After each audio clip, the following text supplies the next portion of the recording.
বাড়ল বিদ্যুতের দাম। গ্রাহক পর্যায়ে ইউনিট প্রতি বেড়েছে 1 টাকা 52 পয়সা, 1 টাকা 39 পয়সা পাইকারিতে। চলতি মাস থেকে কার্যকর।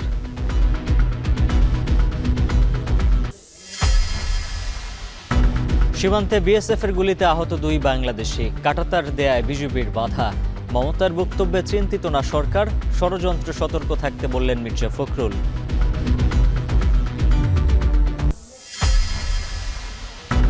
আদ্দিন হাসপাতালে 6 নবজাতকের মৃত্যুর ঘটনায় অপরাধীরা ছাড় পাবে না, হুঁশিয়ারি স্বাস্থ্যমন্ত্রীর। আজ তদন্ত প্রতিবেদন দেবে কমিটি।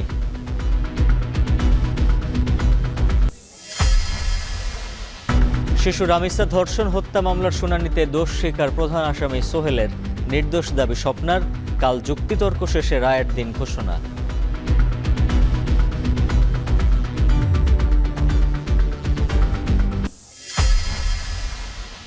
বাংলাদেশ সহ 7টি দেশের উপর অতিরিক্ত মার্কিন শুল্ক আরোপের প্রস্তাব ভিত্তিহীন, বলছেন ব্যবসায়ীরা। দূতাবাসের মাধ্যমে আলোচনার তাগিদ অর্থনীতিবিদদের।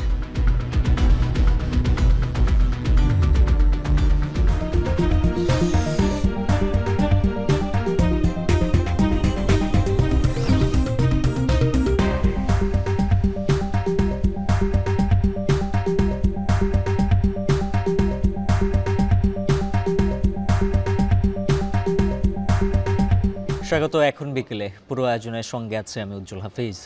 অবশেষে গ্রাহক ও পাইকারি পর্যায়ে বাড়ল বিদ্যুতের দাম। গ্রাহক পর্যায়ে প্রতি ইউনিটে 1 টাকা 52 পয়সা বেড়ে 9 টাকা 11 পয়সা এবং পাইকারি পর্যায়ে 1 টাকা 39 পয়সা বেড়ে 8 টাকা 39 পয়সা নির্ধারণ করেছে বিইআরসি। চলতি জুন মাস থেকে এই নতুন দর কার্যকর হচ্ছে বলে জানিয়েছে বাংলাদেশ এনার্জি রেগুলেটরি কমিশন। বিকেলে ইঞ্জিনিয়ার্স ইনস্টিটিউশন মিলনায়তনে ব্রিফিংয়ে জানানো হয়, এর আগে অনুষ্ঠিত গণশুনানির তথ্য বিশ্লেষণ করে নতুন দর নির্ধারণ করা হয়েছে। ব্রিফিং থেকে আরও জানানো হয়, বিদ্যুতের দাম বাড়ার ফলে গ্রাহক পর্যায়ে দাম বেড়েছে 15 থেকে 19.94 শতাংশ এবং পাইকারিতে বেড়েছে 19.85 শতাংশ। গত এপ্রিলে তেলের দাম বাড়ানোর কারণে বিদ্যুতের দাম বাড়ানো হলো।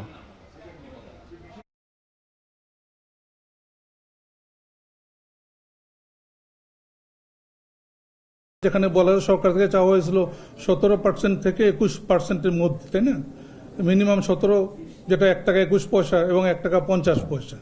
এবং আমরা এটা বিবেচনা করি, আপনাদেরকে শুনে, সবাইকে শুনে, একসঙ্গে যেহেতু আপনার ভর্তি কমাতে হবে, একই সঙ্গে আবার ভোক্তার বা স্বার্থ দেখতে হবে। সো আমরা এখানে যেটা বাড়িয়েছি এটা 19.85 বাড়িয়েছি।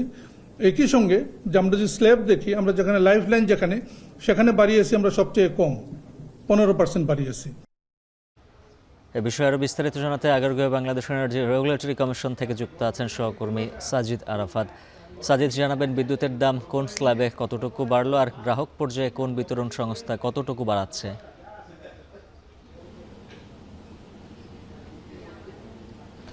উজ্জ্বল, বিদ্যুতের দাম বাড়ানোর যে বিষয়টি বলছিলেন আপনি, সেটির গুঞ্জন কিন্তু বেশ কয়েক মাস ধরে চলছিল, যার পরিপ্রেক্ষিতে আমরা দেখেছি যে সবশেষ আজকে কিছুক্ষণ আগে বিইআরসির একটি সংবাদ সম্মেলনের মাধ্যমে গ্রাহক পর্যায়ে এবং পাইকারি পর্যায়ে বিদ্যুতের দাম বাড়ানোর যে ঘোষণা সেটি দেয়া হলো। এবং আমি একটু জানিয়ে রাখি যে গ্রাহক পর্যায়ে এবার বলা হচ্ছে যে টাকার অঙ্কে সর্বোচ্চ 1 টাকা 52 পয়সা বাড়ানো হয়েছে প্রতি ইউনিটে এবং পাইকারি পর্যায়ে 1 টাকা 39 পয়সা বাড়ানো হয়েছে। এবং এটি বিইআরসির চেয়ারম্যান বলছিলেন যে বিতরণ কোম্পানিগুলো যেগুলো রয়েছে, বিদ্যুৎ বিতরণ কোম্পানি, তাদের যে গণশুনানি হয়েছে গেল মে মাসে 2 দিনের যে গণশুনানি হয়েছে, সেখানে অনেকেই বিদ্যুতের দাম বাড়ানোর পক্ষে তারা প্রস্তাবগুলো তুলে ধরেছিলেন। তারা বলছিলেন যে বিদ্যুতের উৎপাদন ব্যয় কিংবা সঞ্চালন ব্যয় বৃদ্ধির ফলে তাদের যে যুক্তিগুলো, সেই যুক্তির সপক্ষে তারা কথা বলছিলেন।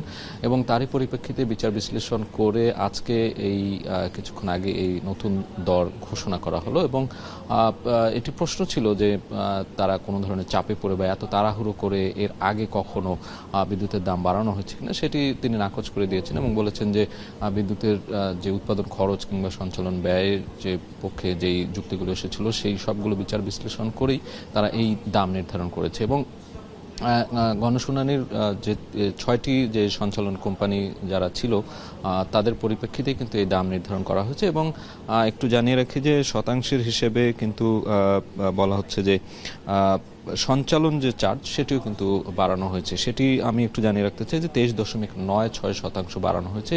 এছাড়া পাইকারিতে দাম বেড়েছে 19.85%। এই যে দাম বৃদ্ধির যে বিষয়টি সেটি কিন্তু বেশ কিছুদিন ধরেই চলছিল।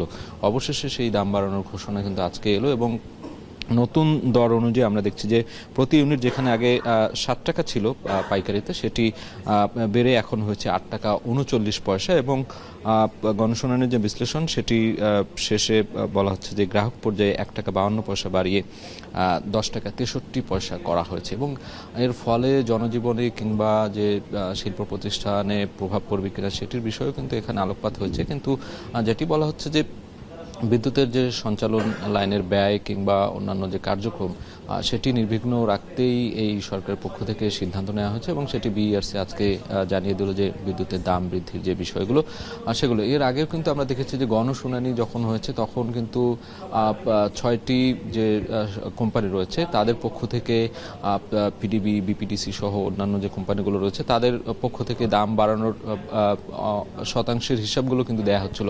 এক এক কোম্পানি এক একভাবে দাম বাড়ানোর যে তাদের পক্ষে যুক্তিগুলো সেগুলো তুলে ধরেছে এবং সবগুলো মিলিয়ে অবশেষে যে সিদ্ধান্তটি এসেছে সেটি আজকে জানানো হয়েছে এবং এই কার্যকর হবে চলতি মাস থেকেই বলা হচ্ছে এবং বাজেটের আগেই ঠিক বিদ্যুতের দাম বাড়ার যে বিষয়টি সেটি কতটা যৌক্তিক সেটি নিয়েও কিন্তু প্রশ্ন ছিল।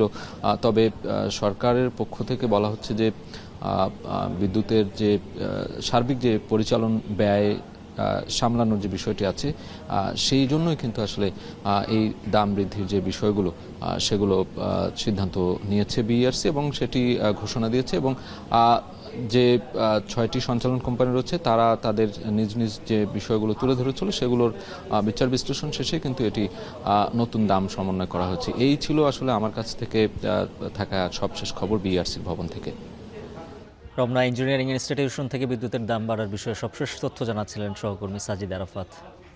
ওয়াটার পাম্পের রোটর এখন আরো উন্নত, ফলে অল্প সময়ে ওঠে অধিক পানি আর বিদ্যুৎ সাশ্রয় হয় 20% পর্যন্ত। আরএফএল ওয়াটার পাম্প, অন করলেই পানির তুফান।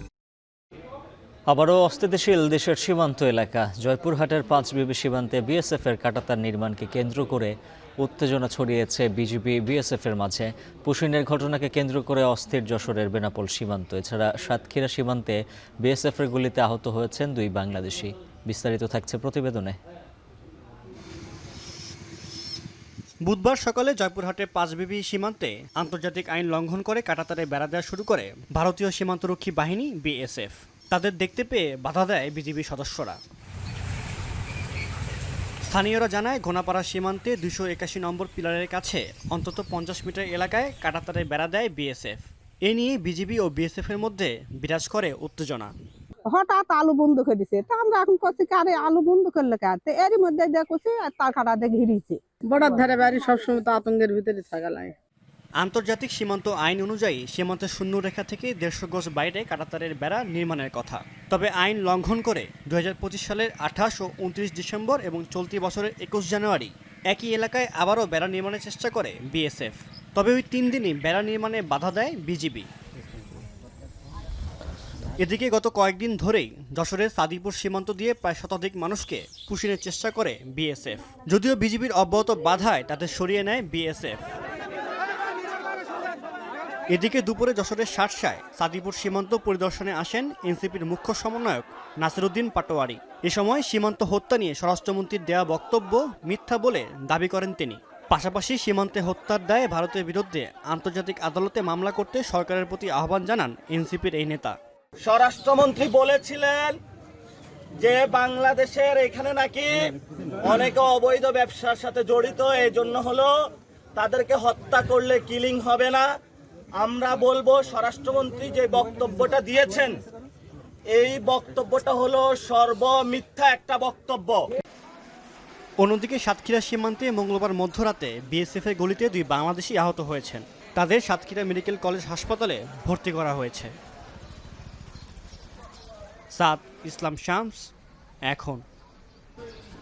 জয়পুরহাটের 5 সীমান্তে কাঁটাতারের বেড়া নির্মাণের সময় বিএসএফকে বাধা দিয়েছে বিজিবি। এ নিয়ে বিজিবি বিএসএফের মধ্যে বিরাজ করছে উত্তেজনা। এই বিষয়ে আরও বিস্তারিত জানাতে 5 সীমান্ত থেকে যুক্ত আছেন সহকর্মী সোহেল রানা। সোহেল জানাবেন কবে থেকে এই কাঁটাতারের বেড়া নির্মাণ করা হচ্ছে আর সীমান্তে এখন কি পরিস্থিতি?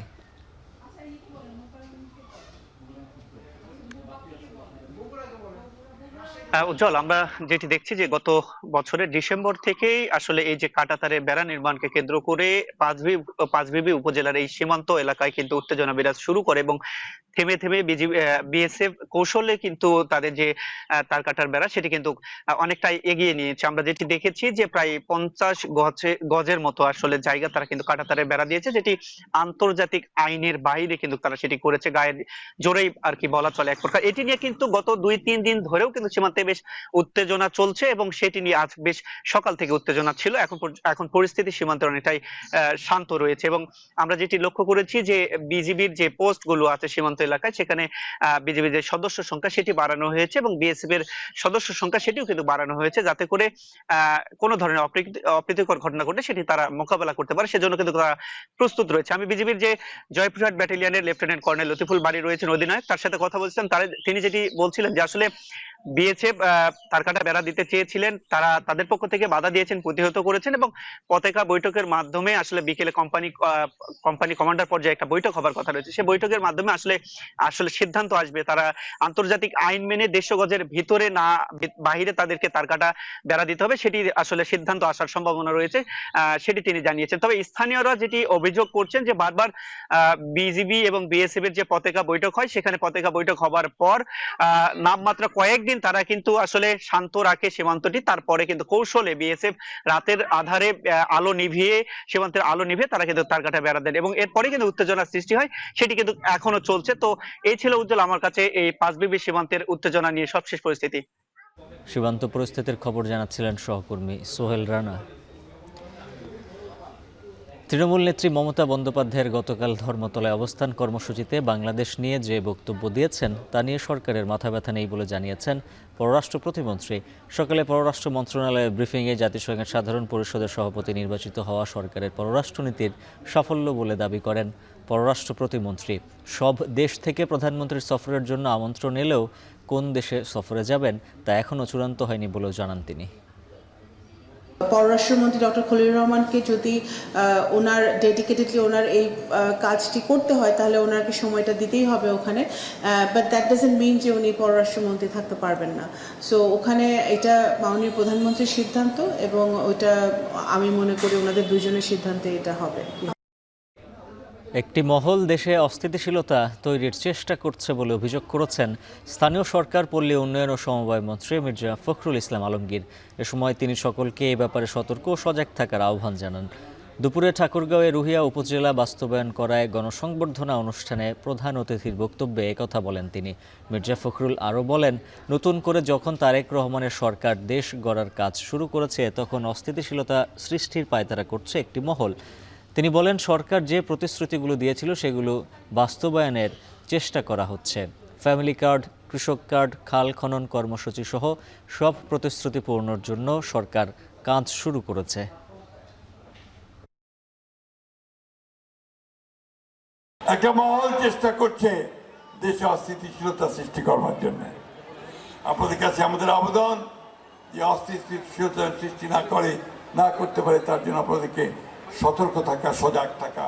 কারণ এই সময়ে যখন আমরা নতুন করে দেশ গঠন করবার কাজ শুরু করেছি তারেক রহমানের নেতৃত্বে, তখন যেন আমরা আবার বিভ্রান্ত না হয়ে যাই। যারা তারেক রহমানের সরকার, কথার সরকার, যে কথাগুলো দিয়েছি আমরা সেই কথাগুলো আমরা পালন করবার চেষ্টা করছি। তিনি বলেছিলেন ফ্যামিলি কার্ডের কথা, আমরা ফ্যামিলি কার্ডের কার্যক্রম শুরু করেছি। ভারতে অনুপ্রবেশের অভিযোগে সন্দেহভাজন বাংলাদেশের আরও 18 জন নাগরিককে আটক করেছে পশ্চিমবঙ্গ পুলিশ। রাজ্যের দক্ষিণ 24 পরগনা জেলা থেকে তাদের আটক করে নিয়ে আসা হয় হোল্ডিং সেন্টারে। এদিকে বাংলাদেশে ফেরত আসতে বুধবারও কয়েকশো মানুষ ভিড় জমিয়েছে পশ্চিমবঙ্গের হাকিমপুর সীমান্তে। কলকাতা থেকে আরও জানাচ্ছেন দীপক দেবনাথ। পশ্চিমবঙ্গে সরকার গঠনের পর থেকেই অনুপ্রবেশ ও অভিবাসন নীতিতে সোচ্চার বিজেপি। কেন্দ্রীয় সরকারের নির্দেশনা মোতাবেক রাজ্যের প্রতিটি জেলায় হোল্ডিং সেন্টার নির্মাণ ও সন্দেহভাজন অভিবাসীদের আটকে তৎপর পশ্চিমবঙ্গ পুলিশ। এরই ধারাবাহিকতায় মঙ্গলবার রাতে দক্ষিণ 24 পরগনা জেলায় অভিযান চালিয়ে আটক করা হয় সন্দেহভাজন 18 জন বাংলাদেশি নাগরিককে। তাদের কাছ থেকে ভারতের প্রবেশ ও বসবাসের কোনো বৈধ নথি পাওয়া যায়নি। এরপরই তাদের নিয়ে আসা হয় হোল্ডিং সেন্টারে। অবৈধভাবে সীমান্ত পাড়ি দিয়ে ভারতে প্রবেশের কথা স্বীকার করেছে তারা।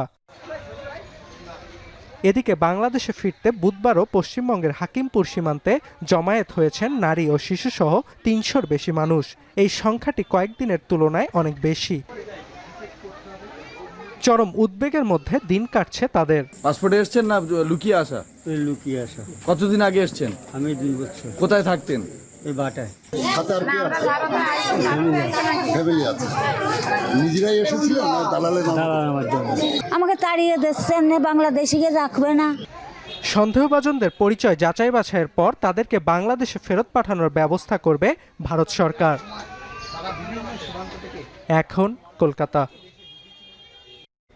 ময়নাতদন্ত ছাড়া মামলা হলে আসামিপক্ষ সুবিধা পেলেও আদ্দিন হাসপাতালের 6 শিশু মৃত্যুর ঘটনায় অভিযুক্তরা সুবিধা নিতে পারবে না, এমন তথ্য জানিয়েছেন স্বাস্থ্যমন্ত্রী সরদার মোহাম্মদ শাখাওয়াত হোসেন। সকালে সচিবালয়ে তিনি বলেন, 6 নবজাতকের মৃত্যুর অপরাধের কোনো ছাড় হবে না। মন্ত্রী আরও জানান, 492টি উপজেলায় 50 শয্যার হাসপাতালকে 101 শয্যার উন্নীত করার সিদ্ধান্ত নিয়েছে সরকার।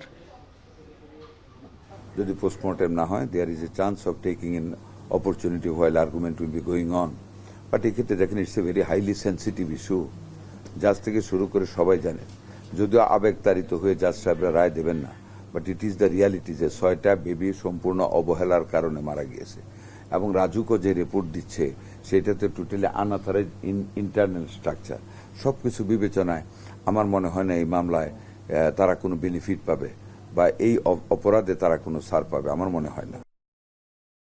শিশু রামিসা ধর্ষণ ও হত্যা মামলার শুনানিতে দোষ স্বীকার করেছে প্রধান আসামি সোহেল রানা। তবে তার স্ত্রী স্বপ্না নিজেকে নির্দোষ দাবি করেছে। সোহেলের দাবি, অপরাধে তার সাথে জড়িত ছিল ডলার নামে আরও একজন। এদিকে মামলার যুক্তিতর্ক উপস্থাপনের জন্য বৃহস্পতিবার দিন ঠিক করেন আদালত। কাল যুক্তিতর্ক শেষে ঘোষণা হতে পারে রায়ের দিন। বিস্তারিত জানাচ্ছেন ইমদাদুল আজাদ। কড়া পুলিশি পাহারায় বুধবার ঢাকা মহানগর শিশু সহিংসতা দমন ট্রাইব্যুনালে বিচারক মাসরুর সালিকিনের আদালতে উপস্থাপন করা হয় শিশু রামিসা হত্যাকাণ্ডের আসামি সোহেল ও তার স্ত্রীকে। সকাল 11টার পর শুরু হয় শুনানি। এ সময় আসামিদের উপস্থিতিতে তাদের বিরুদ্ধে সাক্ষীদের বক্তব্য ও অভিযোগ পড়ে শোনান বিচারক। পরে সেই অভিযোগ এবং সাক্ষীদের বক্তব্য প্রসঙ্গে আসামিদের বক্তব্য জানতে চান ট্রাইব্যুনাল। এ সময় দ্বিমুখী বক্তব্য দেন ধর্ষণ ও হত্যায় অভিযুক্ত সোহেল। শুরুতে তিনি নিজেকে নির্দোষ দাবি করেন, পরে আবার বলেন তিনি একাই দোষী নন, তার সঙ্গে ছিল ডলার নামে আরেকজন। এ সময় আদালতে নিজের দোষের জন্য ক্ষমা প্রার্থনা করেন সোহেল, আর নিজের স্ত্রীকে দাবি করেন নির্দোষ। এরপর তার স্ত্রী স্বপ্নার বক্তব্যও জানতে চান ট্রাইব্যুনাল। এ সময় ট্রাইব্যুনাল বলেন, নৃশংস ঘটনায় সহায়তাকারী হিসেবে সোহেল যে সাজা পাবে একই সাজা হবে তারও। পরে স্বপ্না বলেন তিনি কিছুই করেননি, তিনি সম্পূর্ণ নির্দোষ। সোহেল রানা বলেছেন যে আমি নির্দোষ, তারপরে উনি বলেছেন আমি দোষী, আমি মাপ চাই। এর সাথে আরেকজনের নাম বলেছেন ডলার। কিন্তু আমরা আগেই বলেছি যে রেকর্ড বহির্ভূত কোনো ব্যক্তির নাম যদি কোনো আসামি বলেন, সেইটা আসলে আদালতের প্রসিডিংয়ে বিবেচনাযোগ্য বিষয় না। বিচারিক বিভিন্ন স্টেজে গিয়ে বিভিন্ন ধরনের কথা বলে বিচারের কার্যক্রমকে ডিলে করা এবং জনগণের মনে এক ধরনের বিভ্রান্তি ছড়ানোর চেষ্টা করার একটা অপচেষ্টা। এদিকে আসামিপক্ষের আইনজীবী জানিয়েছেন তাদের পক্ষ থেকে কোনো সাফাই সাক্ষী উপস্থাপন করা হবে না। আসামি সোহেল রানা বিজ্ঞ আদালতে বলেছেন, মাননীয় আদালত আমি ভুল করেছি, আমাকে মাফ করেন। তার পক্ষে কোনো সাফাই সাক্ষী নাই বিদেশে আজকে সাফাই সাক্ষী দিবে না। শুনানি শেষে মামলার যুক্তিতর্ক উপস্থাপনের জন্য বৃহস্পতিবার দিন ঠিক করেন ঢাকা মহানগর শিশু সহিংসতা দমন ট্রাইব্যুনাল। এরপরই বহুল আলোচিত এই মামলার রায়ের তারিখ ঘোষণা হতে পারে। এর আগে এই মামলায় একদিনে 16 জন সাক্ষীর সাক্ষ্য গ্রহণের মধ্য দিয়ে বিচার বিভাগে নজির স্থাপন করে আদালত।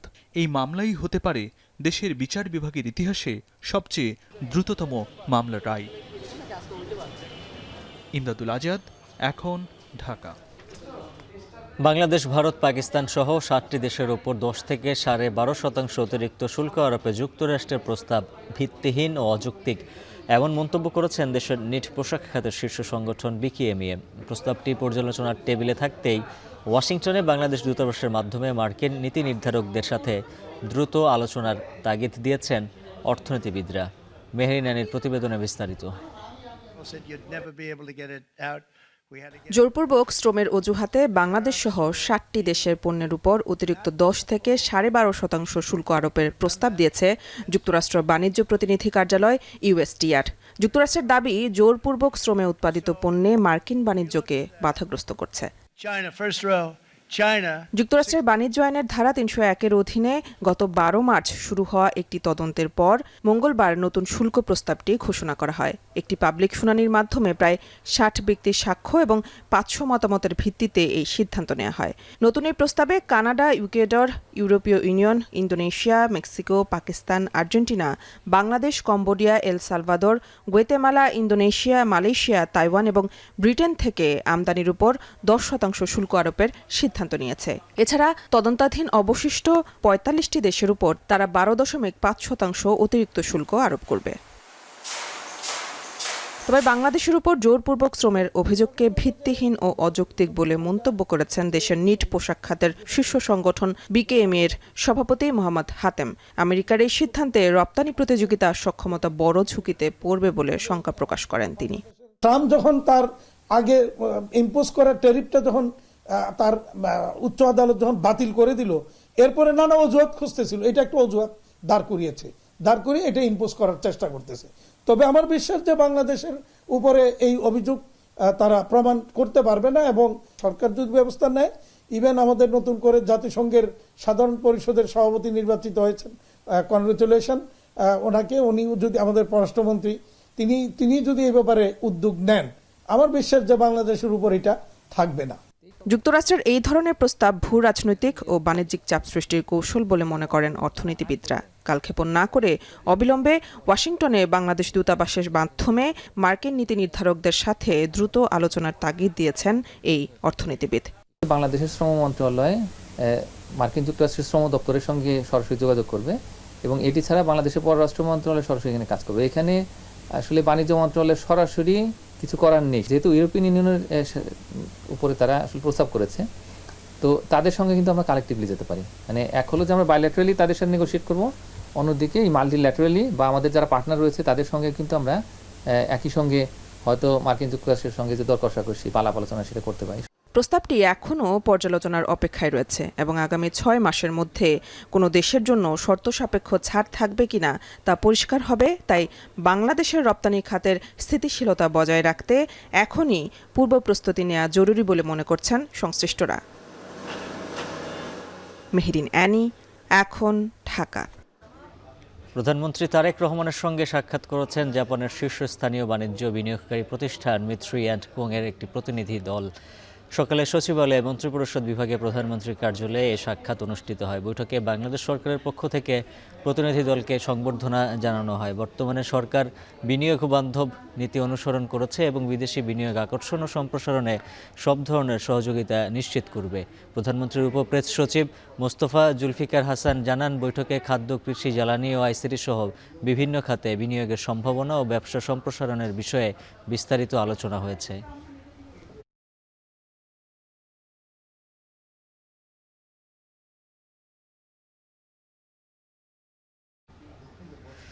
দেশের প্রতিটি মানুষের কথা চিন্তা করেই এবার বাজেট দেয়া হচ্ছে বলে জানিয়েছেন অর্থমন্ত্রী আমির খসরু মাহমুদ চৌধুরী।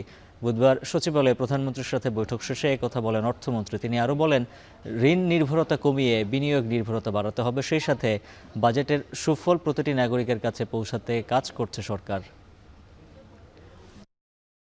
আমরা চেষ্টা করেছি, বাংলাদেশের প্রতিটি মানুষের কথা চিন্তা করেছি, সবাইকে মাথায় রেখে বাজেট দেওয়া হবে। ক্রমান্বয়ে ঋণ উপর নির্ভর কম করে বিনিয়োগের উপর বেশি নির্ভর করতে হবে আমাদেরকে। আমাদের পরিচালন ব্যয় ক্রমান্বয়ে কমিয়ে আনতে হবে। যে অর্থনীতি বাংলাদেশের মানুষের বাংলাদেশের জনগণের স্বার্থ সংরক্ষণ করতে পারবে এবং যে উন্নয়নের স্বপ্ন আমরা দেখাতে চেষ্টা করছি, যে $1 ট্রিলিয়ন ইকোনমি দিকে আমরা যাচ্ছি, সেটা যাতে বাস্তবায়ন হতে পারে। সাংবাদিক দম্পতি সাগর রুনি হত্যাকাণ্ডের আগের অনেক আলামতের হদিস পাওয়া যাচ্ছে না বলে জানিয়েছেন attorney general barrister Ruhul Quddus কাজল।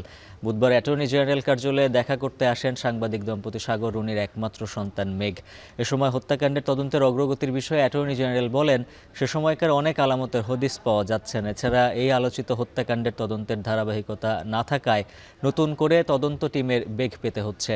তবে অন্তর্বর্তী সরকারের সময় হাইকোর্টের গঠিত টাস্কফোর্স তদন্ত কাজ চলমান রেখেছে। 2012 সালের 11 ফেব্রুয়ারি সাংবাদিক দম্পতি সাগর সারোয়ার ও মেহরুন রুনি তাদের ঢাকার পূর্ব রাজাবাজারের বাসায় খুন হন। ঘটনার 14 বছর পার হলেও এই হত্যার মোটিভ এবং প্রকৃত অপরাধীদের চিহ্নিত করতে পারেনি তদন্তকারী কয়েকটি সংস্থা।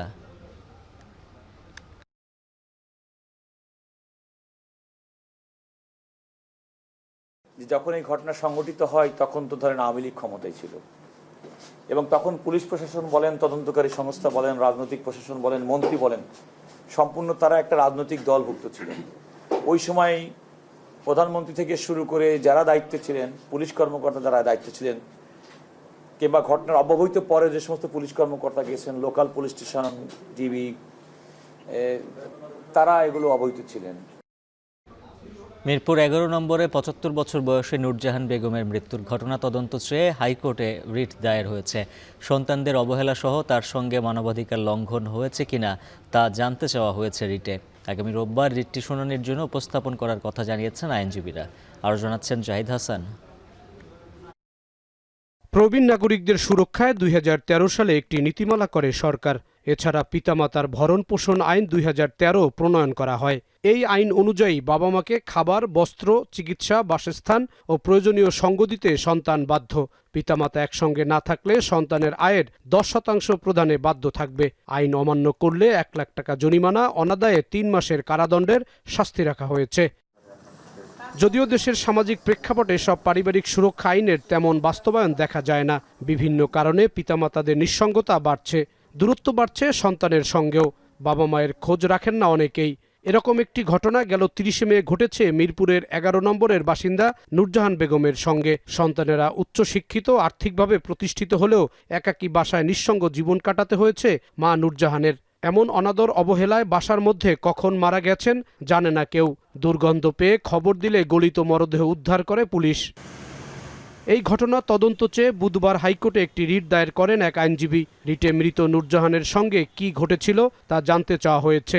নারী, বৃদ্ধা, যিনি মা, যার সন্তানরা বাংলাদেশে অবস্থান করছে, সেখানে 7 দিন ধরে তার মৃতদেহ পড়ে আছে একটি বাসায়। এই বিষয়টি কেউ জানে না, রাষ্ট্রের আইন শৃঙ্খলা বাহিনী জানে না, ওই বাসার যে আত্মীয় স্বজন প্রতিবেশীরা আছে তারা জানে না।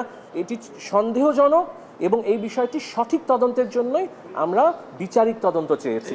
প্রবীণ নাগরিকদের প্রতি রাষ্ট্রীয় প্রতিষ্ঠান ও সন্তানদের অবহেলা নিয়েও নির্দেশনা চাওয়া হয়েছে। এখানে আসলে প্রকৃত কারা দোষী, কারণ আমি দেখেন এখানে আমরা মানবাধিকার আপহোল্ড করার জন্য আসছি।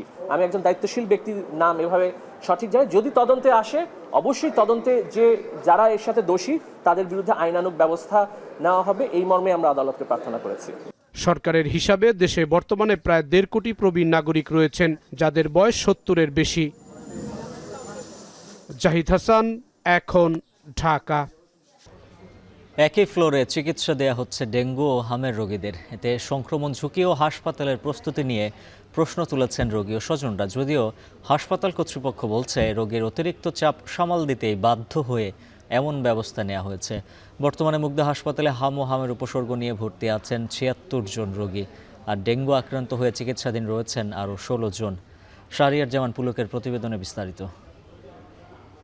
হাম সংক্রমণের মাঝেই দেশজুড়ে আবারও মাথাচাড়া দিয়ে উঠছে ডেঙ্গুর প্রকোপ। রাজধানী যে মুগদা মেডিকেল হাসপাতাল রয়েছে, এই হাসপাতালে 10 নম্বর ফ্লোরে এখনও পর্যন্ত 13 জন রোগীর চিকিৎসা করানো হচ্ছে। তবে একটি কনসার্নের বিষয়, সেটি হচ্ছে আমার পিছনে যে বেডগুলো দেখতে পাচ্ছেন, সেখানেই অধিক সংক্রমণ ব্যাধি হাম রোগেরও চিকিৎসা করানো হচ্ছে। সেখানে ভর্তি রয়েছেন 18 জন রোগী। তবে একটি প্রশ্ন থেকেই যাচ্ছে, এই যে দুটি অধিক ঝুঁকি সম্বলিত রোগের চিকিৎসা একই ফ্লোরে পাশাপাশি করা হচ্ছে, সেটি কতটা যুক্তিসম্মত? এ কারণে হাসপাতালে ভর্তি রোগীদের মধ্যে তৈরি হয়েছে আতঙ্ক। ডেঙ্গু আক্রান্তদের রোগ প্রতিরোধ ক্ষমতা তুলনামূলকভাবে কম হওয়ায় হামের মতো উচ্চ সংক্রমণশীল রোগীদের পাশে চিকিৎসা নেওয়ার ফলে তাদের মধ্যেও নতুন করে সংক্রমণের ঝুঁকি বাড়ছে বলে উদ্বেগ প্রকাশ করেছেন স্বজনরা। ঠান্ডার প্রকোপটা একটু বেশি ছিল, এখন ঠান্ডা মোটামুটি কমছে, পাতলা পায়খানা একটু ভালো হয়েছে, আর জ্বরটা একেবারে নাই। হালকা জ্বর হয়েছিল, জ্বরের সাথে হালকা বমির ভাব ছিল, এরপর থেকেই পরিস্থিতি খুব অবনতির দিকে চলে গেছে। হামের রোগী একসাথে, হামের রোগী এই পাশে ওই পাশে হইলে আপনার ডেঙ্গুর রোগী, তো এটা একটু অন্যরকম হয়ে গেল, তো এটা আলাদা আলাদা বেড হলে একটু ভালো হয় আর কি। বেটে শোয়া চিকিৎসা করে, কিছুক্ষণ ইঞ্জেকশন দেয় বা স্যালাইন দেয়, তখন আমাদের একটু ভয় লাগে। শুধু তাই নয়, গণমাধ্যম কর্মীদের উপস্থিতি টের পেয়ে ডেঙ্গু ওয়ার্ডে দ্রুত মশারি টাঙিয়ে দিতে দেখা যায় হাসপাতাল স্টাফদের। যদিও রোগীদের দাবি আগে থেকে পর্যাপ্ত মশারির ব্যবস্থা থাকা উচিত ছিল, তবে হাসপাতাল কর্মীদের ভাষ্য অতিরিক্ত গরমের কারণে অনেক রোগী মশারি ব্যবহার করতে চান না। সত্য কথা, যেটা গরমের জন্য নাই, যে আপনি এখন আছেন না, কতক্ষণ টাঙাবে দেখেন, আপনি কতক্ষণ পরে আবার খুলে ফেলাইবে গরমে, ওরাই চিল্লাচিল্লি করে। তবে সামগ্রিক চিকিৎসা সেবা নিয়ে সন্তুষ্টির কথা জানিয়েছেন কয়েকজন রোগী, যদিও নির্ধারিত সময়ে চিকিৎসকদের উপস্থিতি নিয়ে অভিযোগ রয়েছে তাদের মধ্যে। অনেকটা লেট হয়ে গেছে আজকে, আসার কথা 9টার দিকে, ওনারা এখন 10টা 10:30 প্লাস বেজে গেছে, এখন আসেনি। এইখানকার চিকিৎসার অবস্থা ভালোই, তবে একটু লেট হয়, মানে অনেক পরিশ্রম করতে হয়, ডাক্তাররা আসতে সময় লাগে, নার্সরা আসতেও সময় লাগে। এসব অভিযোগের বিষয়ে মুগদা মেডিকেল হাসপাতালের উপপরিচালক বলেন, রোগীর চাপ হাসপাতালের সক্ষমতার বাইরে চলে যাওয়ায় বাধ্য হয়েই একই ফ্লোরে হাম ও ডেঙ্গু রোগীদের চিকিৎসা দিতে হচ্ছে। এটা তো মানে দৃশ্যমান, যেটা যে আমাদের বিল্ডিং তো একটাই, শিশু ওয়ার্ডও একটা, ঠিক আছে, তো সেখানে ডেঙ্গু কর্নার আছে, হাম কর্নার আছে, সেখানে আমরা যাতে মানে ওই ইনফেকশাস যে ইনফেক্টিভিটির যে বিষয়টা সায়েন্টিফিক, সেটা আপনাকে ব্যাখ্যা দিলাম, আমরা সেভাবে চেষ্টা করতেছি এবং এতে সমস্যা নেই। হাসপাতাল সূত্রে জানা গেছে, বর্তমানে মুগদা মেডিকেলে হাম ও উপসর্গ নিয়ে ভর্তি আছেন 76 জন রোগী। পাশাপাশি ডেঙ্গু আক্রান্ত হয়ে চিকিৎসাধীন রয়েছেন আরও 16 জন। শাহরিয়ার পুলক, এখন, ঢাকা। আসছে বাজেটে শিক্ষা খাতে বিশেষ গুরুত্ব দিয়ে বরাদ্দ বাড়ানোর পরিকল্পনা নিয়েছে সরকার। তবে শিক্ষাবিদরা বলছেন, বরাদ্দের অর্থ যেন অপচয় বা দুর্নীতি না হয় তা নিশ্চিত করতে হবে। অর্থনীতিবিদদের পরামর্শ, শুধু বরাদ্দ বাড়িয়ে উচ্চাভিলাষী লক্ষ্য নয়, প্রয়োজন কার্যকর পরিকল্পনা ও জবাবদিহিতা। জাভেদ আবদুল্লাহর প্রতিবেদনে বিস্তারিত।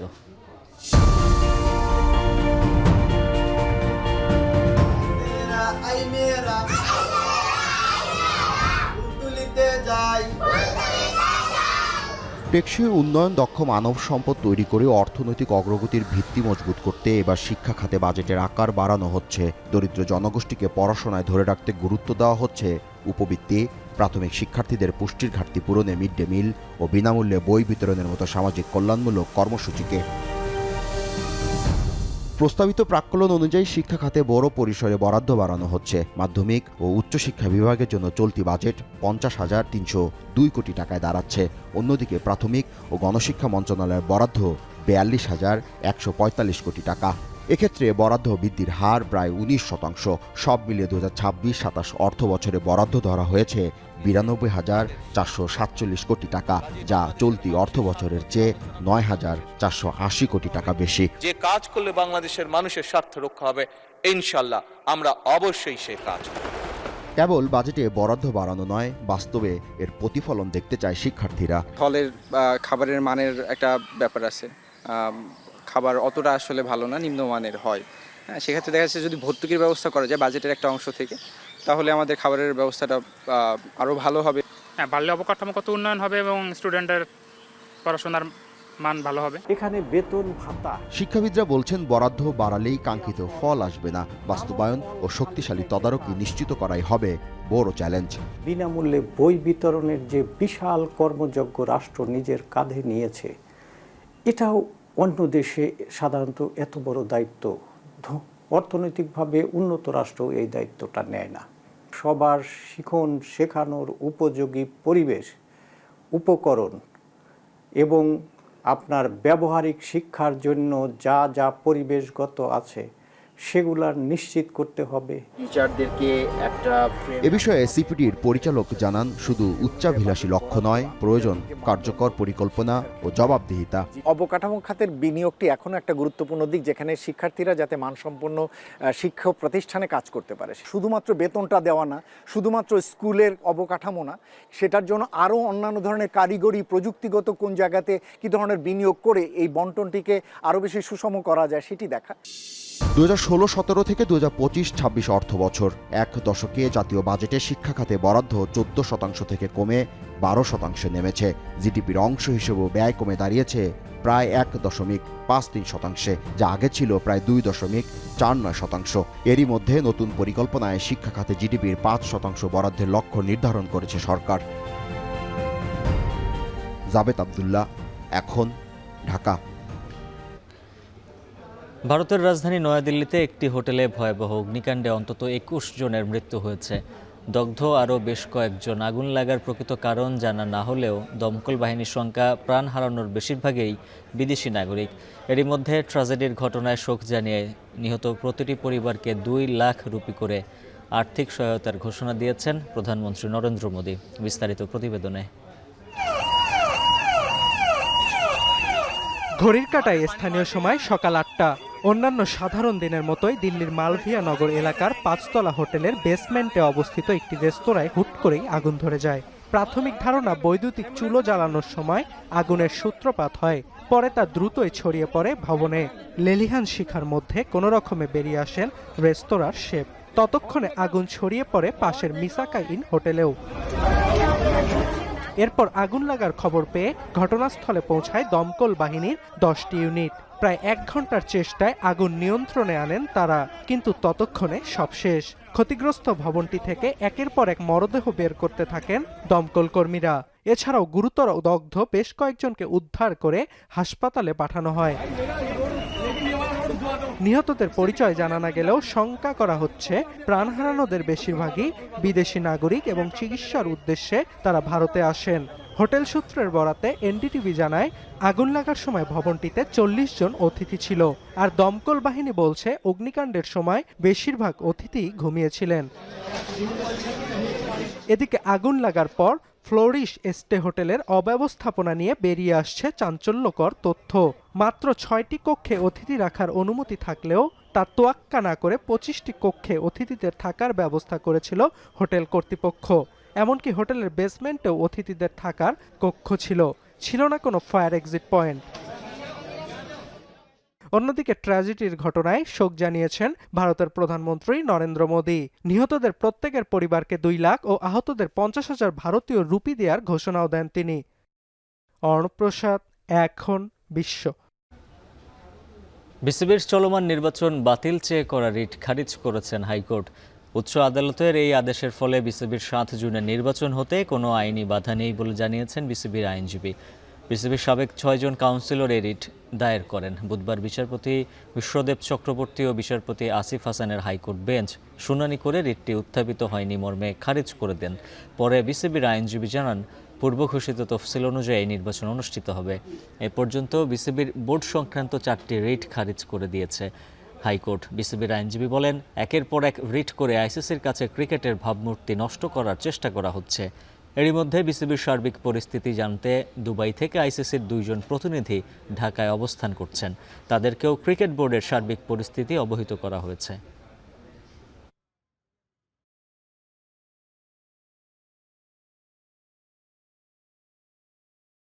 6 জন কাউন্সিলর, ফর্মার কাউন্সিলর একটি রিট দায়ের করেছে। সেখানে তারা নতুন যে কাউন্সিলর নেওয়ার যে প্রক্রিয়া, এটাকে চ্যালেঞ্জ করে তারা ইলেকশনটাকে উপরে স্টেজে তারা একটি রিট দায়ের করেছিল। গতকালকে এটি প্রাথমিক শুনানি হয়েছে এবং আজকে আবার এটি নতুন করে শুনানি হয়েছে এবং কোর্ট এটি নট প্রেস রিজেক্ট করে দিয়েছে দীর্ঘ শুনানির পরে। বাংলাদেশের ফুটবল প্রেমীদের জন্য এলো দারুণ সুখবর। আসন্ন ফিফা বিশ্বকাপের সব ম্যাচ এবার ডিজিটাল প্ল্যাটফর্মে সরাসরি দেখতে পারবেন দর্শকরা। বাংলা লিংক তাদের ওটিটি প্ল্যাটফর্ম টফির জন্য বিশ্বকাপের এক্সক্লুসিভ ডিজিটাল সম্প্রচার সত্ত্ব অর্জন করেছে। এর ফলে মোবাইল ফোন, ট্যাব কিংবা কম্পিউটার থেকেই বিশ্বকাপের প্রতিটি ম্যাচ উপভোগ করা যাবে লাইভ স্ট্রিমিংয়ে। বুধবার এক আনুষ্ঠানিক ঘোষণায় প্রতিষ্ঠানটি জানিয়েছে, দেশের যে কোনো প্রান্ত থেকে টফি অ্যাপ বা ওয়েবসাইটে ম্যাচ দেখা যাবে উচ্চমানের সম্প্রচারে। তবে এই সুবিধা পেতে নির্দিষ্ট ডেটা প্যাক বা বিশেষ অফার কিনতে হবে।